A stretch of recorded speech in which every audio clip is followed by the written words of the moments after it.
Ok. Buenos días, hermanos. Buenos días a las personas que nos van a ver en diferido por el canal de YouTube.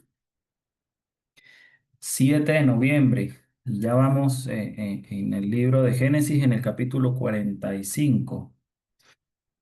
Espero que lo hayan leído. Los que no lo han leído, de todas maneras lo vamos a leer. Esto no nos va a tomar mucho tiempo. Este es un libro que nos está enseñando muchísimas cosas. Personalmente, este capítulo me pasaba mucho que lo leía como esa historia tan bonita de ese reencuentro familiar. Nos enseñaba ayer nuestro hermano Ricardo, pero cuando nos adentramos y estudiamos esas palabras con más propósito, con más sentido, poniendo todo nuestra mente en cada palabra, encontramos muchas cosas y me pasó en este capítulo que en estos momentos todavía se me es difícil centrarme en un solo tema, pero ahí vamos a ir leyendo y vamos a ir descubriendo lo que Dios nos quiere mostrar en este capítulo. 45, ya después que se reúne con su familia, empieza el versículo 1, dice que José ya no podía contenerse delante de todos los que estaban al lado suyo y clamó: Haced salir de mi presencia a todos. Y no quedó nadie con él al darse a conocer José a sus hermanos. Entonces, aquí manda salir a como a toda su gente que siempre está ahí al lado del gobernador, y se quedó solo con sus hermanos. Y ahí ya les dice, mire, yo soy su hermano, ¿sí? Entonces se dio a llorar a gritos, y oyeron los egipcios, y oyó también las casas de Faraón. Imaginémonos eso. Sabemos de todas maneras que José vivía al lado de la casa de Faraón, pero esos gritos, ese lloro de él, del reencontrarse con sus hermanos, de poderles decir que era él. Versículo 3: dijo José a sus hermanos: Yo soy José, ¿vive aún mi padre? Sus hermanos no pudieron responderle porque estaban turbados delante de él.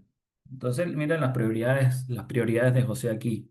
Su preocupación primera: ¿vive aún mi padre? O sea, esa distancia que había entre él y su familia, que ni siquiera así de lejos saber si su padre vivía. Según mis cálculos, aquí ya habían pasado más o menos unos 20 y poquito de años después que a él lo vendieron, porque él tenía 17, lo sacaron de la cárcel a los 30, y aquí ya habían pasado los 7 años de bonanza, y ya habían pasado 2 años, 20, 22 años, hacía ya de que él no veía a su familia, de que él no tenía noticias si su papá estaba vivo o no. Entonces le pregunta: ¿vive aún mi padre? Sus hermanos obviamente quedaron, pero turbados, preocupados por ellos mismos, porque de una vez se les viene el recuerdo de lo que hicieron con José, y no puede ser que él sea José. Nosotros los vendimos. ¿Quién sabe durante todos estos 20 años qué pensarían sus hermanos, o si en algún momento pensaban qué será de la vida de José? Porque ellos lo vendieron como esclavo. Muy probablemente ya estuviese muerto, bien sea por maltratos en trabajo, o bien sea por desnutrición, por salud, porque los esclavos no los trataban muy bien. Entonces, quién sabe si ellos en ese tiempo pensaban qué será la vida de José. Y ese remordimiento y esa culpa también comenzó en ellos desde el momento que regresan a la casa de su padre con la túnica toda hecha pedazos, con untada en sangre, y ven a su padre guardando luto. Y esa culpa quizás los acompañó hasta este momento, y resulta que esa persona que le hicieron tanto mal en ese entonces, ahora es una de las personas de más autoridad, de quien depende literalmente en estos momentos la vida de ellos. Versículo 4: Entonces dijo José a sus hermanos: Acercaos ahora a mí. Y ellos se acercaron. Y él dijo: Yo soy José vuestro hermano, el que vendisteis para Egipto. Entonces José no olvida lo que ellos hicieron. No olvida lo que ellos hicieron. Y él siempre tenía eso en su mente. Y en cada uno de esos propósitos, muy probablemente, que Dios tenía con José, muy probablemente él pensaba también, y mis hermanos que me vendieron como esclavo a Egipto, ¿sí? Pero entonces él no olvida lo que sucedió, lo que sus hermanos hicieron con él, pero ¿qué hiciéramos cada uno de nosotros? Y ahí empieza mi primera meditación, conmigo mismo, porque recuerde que siempre les digo, y a veces comenzando aquí digo, déjeme ver si está, asegúrame que está conectado a la persona a la que quiero que escuche este mensaje, y esa persona soy yo mismo. Entonces aquí empiezo yo, ¿qué hiciera yo si yo estuviese en la posición de José, de poder? Y sus hermanos tienen razón en temer, incluso en acercarse a él, porque bastará una seña, bastará una orden y todos van a ser, no digamos muertos, pero sí puestos como esclavos. Sería lo mínimo allí. Pero entonces aquí, José, aquí tenemos una enseñanza a todos nosotros. Él recuerda lo que pasó, pero no guarda rencor con eso. No está afanoso de tomar venganza por esto. Y al ver la angustia aquí comenzando el capítulo, también vemos que todos los castigos que pasaron ellos en los capítulos anteriores, que los dejaron en la cárcel, vaya y traigan a su hermano, le meten la copa ahí en el saco para culparlos y poderlos meter en la cárcel, eran parte de ese plan perfecto de Dios. Y a él ya no aguantar más es cuando entra en esta situación aquí en el versículo en el 45. Y en el versículo 5 ahora pues, no se entristezcan, ni os pese de haberme vendido acá, porque para preservación de vida me envió Dios delante de vosotros. Pues ya ha habido 2 años de hambre en medio de la tierra, y aún quedan 5 años en los cuales ni habrá arada ni siega. Y Dios me envió delante de vosotros para preservaros prosperidad sobre la tierra, y para daros vida por medio de gran liberación. Así pues, no me enviaste acá vosotros, sino Dios, que me ha puesto por padre de Faraón y por señor de toda su casa y por gobernador en toda la tierra de Egipto. Entonces vemos aquí también, y en mi caso pues, logro ver una pequeña sombra, una gran sombra de José. ¿Por qué lo puso ahí? Dios lo colocó ahí para preservar la vida de esta gran nación. Muy probablemente si ellos se hubiesen quedado en Canaán, su destino hubiese sido otro. Ya se hubiesen mezclado con esas naciones paganas de su entorno, a su alrededor, o hubiesen muerto de hambre por esta situación que estaba pasando la región. Eran 7 años de hambre. Entonces, Dios, en su plan perfecto, toma a José, lo pone en esa posición para preservar la vida de su familia completa, de sus hermanos, de sus sobrinos, de toda la familia y de toda la nación. Y todos estos sufrimientos que José vivió durante estos más de 20 años son, Dios lo planificó para preservar la vida de estas personas ahora en gran liberación, por medio de gran liberación, por medio de la gracia. Entonces, aquí vemos como una sombra de ese Jesús que Dios lo envía, sufre en esta tierra para darnos para preservar nuestras vidas aún hoy día, para darnos esa liberación, ¿sí? Y vemos también ejemplo para nosotros tomar en toda circunstancia que nos sucede, hermanos, está siempre la mano de Dios tejiendo un camino perfecto para nosotros. Fíjense que a José le tomó más de 20 años saber qué era lo que Dios estaba haciendo con su vida. Él iba en su día a día pasando, pasando, pasando, pero siempre pendiente en Dios, ¿sí? Cuando se consiguió allá en la cárcel, en todas las situaciones que estuvo en peligro, él siempre pensaba, o en tentación, él pensaba, ¿cómo voy yo a hacerle esto a mi Dios? Siempre con Dios en su vida y siempre pendiente. Y cuando Dios actúa así en nuestras vidas, nosotros lo dejamos actuar en nuestras vidas, aunque nosotros tenemos algo que se llama libre albedrío, Y nosotros vamos por la vida haciendo cosas y cosas no, porque yo tengo libre albedrío, puedo hacer lo que yo quiera. Dios siempre acomoda su plan perfectamente, porque aunque tenemos libre albedrío, nosotros no podemos interferir en el plan perfecto de Dios para que todo se dé tal cual como Él quiere. A veces no sé si hemos ido por ahí en una ciudad perdidos guiándonos por el GPS. Me pasa mucho. Debo cruzar en la siguiente calle, pero entonces veo que la imagen no es más pequeña, cruzo en esta y no era por ahí. ¿Y qué dice el GPS? La voz allí dice recalculando y lanza otra ruta, pero siempre me va a llevar al destino que yo le dije que quería llegar.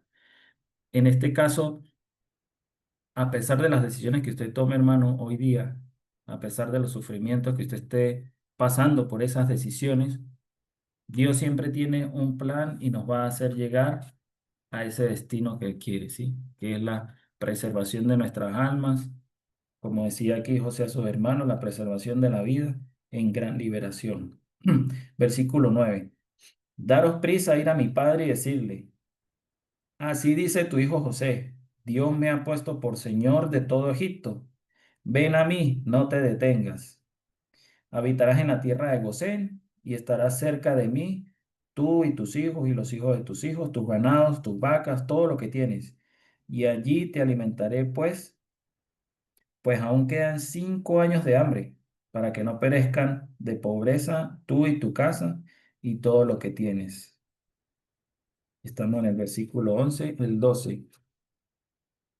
He aquí, vuestros ojos ven, y los ojos de mi hermano Benjamín, que mi boca os hablas. Es verdad lo que le vuelve y les dice. Vean para que vean que es verdad lo que les estoy diciendo. Muy probablemente aquí en los primeros versículos cuando dice que se acerquen, muy probablemente les pudiera estar mostrando ese signo de la circuncisión, que sería es una señal eh, perfecta de que sí era él. Versículo 13.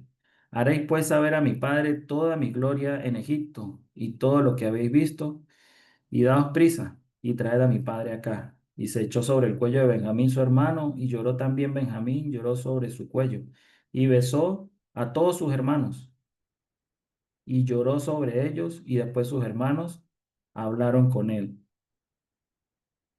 Aquí vemos ese otro signo de perdón con sus hermanos. Él ya superó lo que ellos habían hecho. Muchas veces nosotros nos quedamos encerrados, así como los hermanos de José con la culpa. A veces tenemos situaciones con nuestros hermanos ya nos perdonaron y nosotros seguimos llevando esa carga, hermano. Entonces, es importante y es muy bonito el ejemplo que nos muestra aquí José, el abrazarlos, el no tomar la venganza nuevamente, recordemos que él tenía todo el poder, ese perdón tan bonito que debemos tener nosotros como hermanos. Ese abrazarlo, lanzarse al cuello llorando, nos recuerda a esa parábola del hijo pródigo. 16. Se oyó la noticia en la casa del faraón diciendo, los hermanos José han venido. Y esto agradó a los ojos de faraón y a sus siervos. Y el faraón dijo faraón a José, di a tus hermanos hacer esto, cargad vuestras bestias e id volver a la tierra de Canaán y tomad a vuestro padre y a vuestra familia, venid a mí, porque yo os daré lo bueno de la tierra de Egipto y comeréis de la abundancia de la tierra. Y tú manda a hacer esto. Tomaos de la tierra de Egipto carros para vuestros niños y para vuestras mujeres, y traer a vuestro padre y venid. Y no os preocupéis por vuestros enseres, porque las riquezas de la tierra de Egipto serán vuestras. Y lo hicieron así los hijos de Israel. Y les dio José carros conforme a la orden del faraón y les suministró víveres para el camino. A cada uno de ellos dio mudas de vestidos. A Benjamín dio 300 piezas de plata y 5 mudas de vestidos. A su padre envió 10 asnos cargados de lo mejor de Egipto, 10 asnas cargadas de trigo y pan, comida, para su padre en el camino. Entonces vemos también el favor que tenía José sobre el faraón, que mismo faraón, este era un faraón muy distinto al que conocíamos y conocemos, el mismo faraón se alegra de la noticia. Recordemos que faraón cuando conoce a José, reconoce que Dios estaba con él. Y el faraón se alegra por la noticia. Dice, si José me ha sido tan de bien, imagínese tener a toda su familia, incluso a su padre aquí conmigo. Entonces, muchas veces donde nosotros estamos, cuando en nuestro trabajo, en nuestra universidad, en nuestro colegio, nosotros nada más nos preocupamos por comportarnos de la manera que Dios quiere y la gente va a tener ese favor de nosotros. La gente va a sentirse confiada de hacer cualquier cosa en nosotros porque van a reconocer que nosotros estamos siguiendo ese camino de Dios. Y entonces, imagínense luego cuando llegan aquí el versículo 24 despidió a sus hermanos. Ellos se fueron y él les dijo, no riñáis por el camino, no se pongan a pelear de quién fue la culpa, quién fue que dijo esto, quién fue que íbamos a venderlo, vamos a meter en una cisterna. Olviden ya lo que pasó. 25 subieron de Egipto y llegaron a la tierra de Canaán, a Jacob su padre, y le dieron las nuevas diciendo, José vive aún, y él es señor de toda la tierra de Egipto. Y el corazón de Jacob se afligió porque no lo creía. Y ellos le contaron todas las palabras de José que él les había hablado. Y viendo Jacob los carros de José que José había enviado para llevarlos, su espíritu revivió. Entonces dijo Israel, basta, José mi hijo vive todavía, iré y le veré antes que yo muera. Entonces, no sé si, supongo yo en cualquiera de sus países, hermanos, donde ustedes viven, el carro, uno es muy notable cuando uno ve una caravana, cuando pasa el carro de un presidente, de un gobernador, porque eso es muy resaltante. Imagínense que en esta población donde había ya pasando 2 años de hambre, tanta pobreza, tanta desidia, y de repente llegan esas, poniéndolo hoy en nuestro contexto, llegan esa caravana de puras camionetas último modelo, escoltadas, blindadas, y se paran al frente de la casa, ¿y qué pasó aquí? Y se bajan los hijos de Israel viendo y le están contando, no, mire, José está vivo y está allá. Claro, imagínense también la confusión ahí de este pobre anciano. ¿Cómo así? Pero si él no habían devorado esas bestias. Por ahí tengo todavía un pedacito de la túnica que me trajeron en pedazos. Y él no lo creía. Cuando los hermanos le dicen las palabras que José había dicho textualmente, ahí él creyó. Dijo, mi hijo sí vive. Y aquí vemos muchas cosas, aquí en José también. Esa identidad de José, esa conexión con su padre, que cuando él escucha esas palabras que dice José, él pensó, mi hijo José sí hablaría así. Esas sí son palabras que yo puedo reconocer que vendrían de él. Y eso le da mucha identidad. Cuando José le dice eso, recuerde que José le dice, Dios me ha puesto aquí. Mi hijo José sí depende mucho de Dios y sí glorificaría tanto el nombre de Dios. Igual nosotros hoy día cuando vamos a predicarle a alguna persona, la persona va a reconocer y va a creer cuando le digamos las palabras textuales de nuestro Señor Jesucristo. Cuando le metemos palabras nuestras, la persona va a estar escuchando puras palabras allí. Pero cuando nosotros predicamos el mensaje tal cual, como se nos ha sido anunciado, tal cual como está en la palabra, esas personas sí van a reconocer si estas palabras vienen de Dios. En verdad, mi alma, el espíritu va a revivir, como nos dice aquí que pensó José. Cuando escucha esas palabras, el espíritu revive. Y en el 28 vemos que ni los carros, ni tantos regalos, ni todo ese derroche de poder le importó aquí a su papá. A él le importó fue la vida de su hijo. Él no dijo, no, vámonos para sí, vamos para Egipto porque vamos a tener mejores tierras y vamos a tener todo lo que ellos les habían dicho. No, él solamente dijo, José, mi hijo, vive todavía. Iré y le veré antes que yo muera. Su única intención era ir y a ver su hijo, no gozar de todas estas maravillas que le estaba ofreciendo terrenalmente. Entonces, hermanos, muchas cosas aquí vemos, terminando este capítulo tan bonito. Y si nos ponemos a profundizar, nos falta tiempo incluso. Primero que nada, ese perdón de José y sus hermanos. Segundo, también sentirnos perdonados por nuestros hermanos. Si yo no soy capaz de sentirme perdonado por mi hermano al que le falté, va a ser difícil que yo me sienta perdonado por mi Dios, porque muy probablemente esas faltas hacia Dios van a ser mayores que las que yo le puedo hacer a mi hermano. Entonces, para que nosotros tengamos esa tranquilidad, no estar peleando durante el camino que es la vida, de quién fue la culpa, esto, suya, mía, vamos a hacer nuestro ese perdón de Dios. Cada día Dios nos está perdonando, cada día sus misericordias son nuevas, recordemos eso siempre, ¿sí? También veamos en cualquier posición que usted se encuentre, hermano, muy alta, en cualquier posición que usted se encuentre en estos momentos, siempre es plan de Dios, ¿ok? Dios quiere que usted esté en esa posición para hacer siempre la voluntad de Él, ¿ok? Recordemos ese sacrificio que hizo Dios al mandar a su Hijo a la tierra, todo ese sufrimiento para preservar la vida de nosotros hoy día, ¿ok? Y también siempre pendientes de predicar esa palabra fiel como está en nuestras Biblias, fiel como la ha dicho nuestro Señor. Entonces, eh, vamos a meditar en eso, al menos en este día, y vamos a llevar una vida que este viernes y este fin de semana eh, sea muy parecida a la de José, cargada de sencillez, de humildad, de estar reconociendo siempre a Dios en cada una de las cosas que pasen, buenas y no tan buenas, ¿ok? Vamos a orar, hermanos. Padre bueno, te damos muchísimas gracias, Señor, por ese mensaje que tú nos dejas tan rico, Señor, en tu palabra, tan grande, en cada uno de esos capítulos que encontramos en la Biblia, tantas enseñanzas, Señor, al mostrarnos esa perfección en tu obra, al mostrarnos esa perfección en tu plan, Señor, siempre. Gracias por este capítulo 45 de Génesis. Te pedimos que nos bendigas en este día, en este fin de semana, que podamos meditar en esto y tratar, Señor, de llevar una vida acorde a ti, Señor. Padre, nos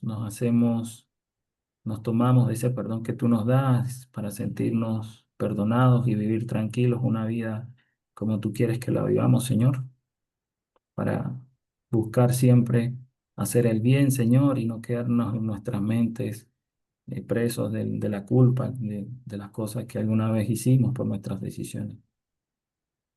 Nuevamente te entregamos la rienda de nuestras vidas, Señor, para que ese plan tuyo se teja perfectamente en nuestras vidas, Señor. En Cristo Jesús te oramos y nos ponemos en tus manos, Dios. Amén. Amén. Gracias, mi tío. Dios te bendiga, mi hermano. ¿Estamos listos? Gracias, Johan, por ese ánimo. Gracias. Adelante. Gracias, Johan. Dios te bendiga. Gracias, Johan. Dios te bendiga, hermano. Johan. Bendiga, Johan. Dios te bendiga. Bien bonito. Bien bonito. Dios te bendiga. Era 52, que repite.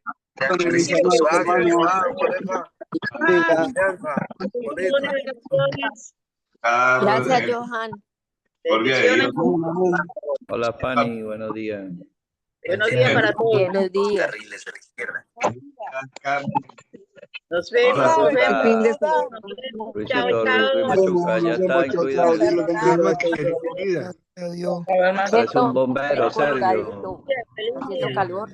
Sergio, parece un bombero. Fernandito, buen día. A la salida 111 por 25th Street hacia 28th Street. Ah, ve, tienen Ah, que dirigirse bien. Queda a la derecha, ¿no? A la derecha, a la izquierda y al frente. Dígalo. Buen día. Betico, Bien, gracias a Dios, mi hermano. ¿Y tú Dios te cómo estás? bendiga. Y el viejito Beto El, pasó el Sergio bombero, mire, el bombero Sergio. Hola, Richard. Oye, ahora sí Hola, se parece al Ricardito, Minion. venga para quererlo. ¿Quién? Venga, para quererlo, mijo. A ver, venga Venga, para quererlo, comita. papá. Está Fernando ahí. Venga, voy a matar media vaca, papá. Fernando irá echando uña y no pueden curar el teléfono. Beto, ¿cómo está? Betico, Buenos días. Ladi, Niño. Fernandito. Está rosadito, ¿no? Richard, buenos días. Hola, buenos días, Norbertico. Dios te bendiga. Está rojito. Hágale caso al GPS. Buenos días a todos, mi hermano. Tengo que salir. La conexión aquí es inestable, tengo que salir. Buenos días a todos. Sigue grabando grabando la la Miguel? reunión. Te veo callado, está Ay, ya. pensativo.